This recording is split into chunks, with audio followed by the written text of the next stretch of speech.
College പഠിച്ചിറങ്ങിയപ്പോൾ നമുക്കൊരു ജോലിയാണ് അത്യാവശ്യം കോളേജ് പഠിച്ച ജോലി വേണം. അപ്പൊ ജോലിക്ക് പോകുമ്പോൾ നമുക്ക് അതിനേതായ ലെവലിലേക്ക് നമ്മുടെ സ്കിൽസ് ഇമ്പ്രൂവ് ചെയ്യണം. അപ്പൊ ഒരു ലാംഗ്വേജിലാണെങ്കിൽ ആ ലാംഗ്വേജിൽ അത്യാവശ്യം സ്കിൽസ് വേണം. അപ്പൊ അങ്ങനെയാണ് പൈത്തൺ പഠിക്കാൻ സ്റ്റാർട്ട് ചെയ്തത്. നമുക്ക് ഇഷ്ടംപോലെ പ്രോഗ്രാം ലാംഗ്വേജ് ഉണ്ട്. ഇപ്പൊ പൈത്തൺ നോക്കുമ്പോൾ അത് ജോബ് ഓപ്പർച്യൂണിറ്റി കുറച്ചും കൂടെ കൂടിയ ഒരു ഫീൽഡാണ് പൈത്തൺ. പെട്ടെന്ന് സ്റ്റഡി ചെയ്യാൻ വേണ്ടി കുറച്ചും കൂടെ എളുപ്പമാണ് പൈത്തൺ. മറ്റു ലാംഗ്വേജ് കമ്പയർ ചെയ്യുമ്പോൾ കുറച്ചും കൂടി ഈസിയാണ്.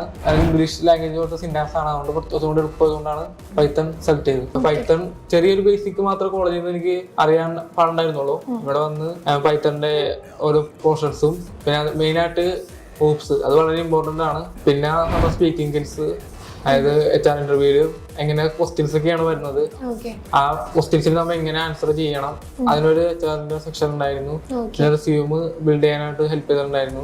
പിന്നെ എന്തൊക്കെയാണ് മെയിൻ ഇമ്പോർട്ടന്റ് ക്വസ്റ്റ്യൻസ്, അവർ ചോദിക്കാൻ സാധ്യതയുള്ള ക്വസ്റ്റ്യൻസും പ്രോജക്റ്റിനെ പറ്റിയൊക്കെ ഇവിടുന്ന് ഹെൽപ്പ് ചെയ്തിട്ടുണ്ട്. ഒരു ഇന്റർവ്യൂവിന് ചെല്ലുമ്പോൾ നമുക്ക് കോൺഫിഡൻസ് ഉണ്ട്, കാരണം നമുക്ക് പറയാൻ കഴിയും എന്നുള്ളൊരു വിശ്വാസം വന്നിട്ടുണ്ട്. ഓപ്പർച്യൂണിറ്റി ഇഷ്ടംമാതിരി ഉണ്ട്, പക്ഷേ ഇന്റർവ്യൂ ഡിഫിക്കൽട്ട് ആണ്. കാരണം നമുക്ക് അത്ര പെട്ടെന്നൊന്നും ജോലിയുടെ ഭയങ്കര ബുദ്ധിമുട്ടാണ്. ഇപ്പൊ ഏത് ലാംഗ്വേജ് ആണെങ്കിലും അതേപോലെ നല്ലൊരു നോളജ് വേണം. പിന്നെ നമുക്ക് തന്നെ ഒരു ഹാർഡ് വർക്കിംഗ് വേണം. അതായത് കുറെ കാര്യങ്ങൾ നമ്മളെ പഠിക്കാനുണ്ട്. ഓപ്ഷനെ കുറിച്ചാണെങ്കിലും പ്രൊജക്റ്റിനെ കുറിച്ചാണെങ്കിലും അതുപോലെ പല കാര്യത്തിനെ കുറിച്ചാണെങ്കിലും ഡീറ്റെയിൽ ആയിട്ട് ഒരുപാട് കാര്യങ്ങൾ പഠിക്കാനുണ്ട്. പിന്നെ നമ്മളെ സഹായിക്കാൻ അത്യാവശ്യം ഒരു സപ്പോർട്ട് വേണം. കാരണം നമുക്ക് അറിയാത്ത പല മേഖല ഉണ്ടാവും. അപ്പൊ അതിന് സപ്പോർട്ട് ചെയ്യുന്ന ആൾക്കാർ വേണം. കാരണം നമുക്ക് നല്ലൊരു ഓപ്പർച്യൂണിറ്റി ഉണ്ട് ഫ്രണ്ടിൽ.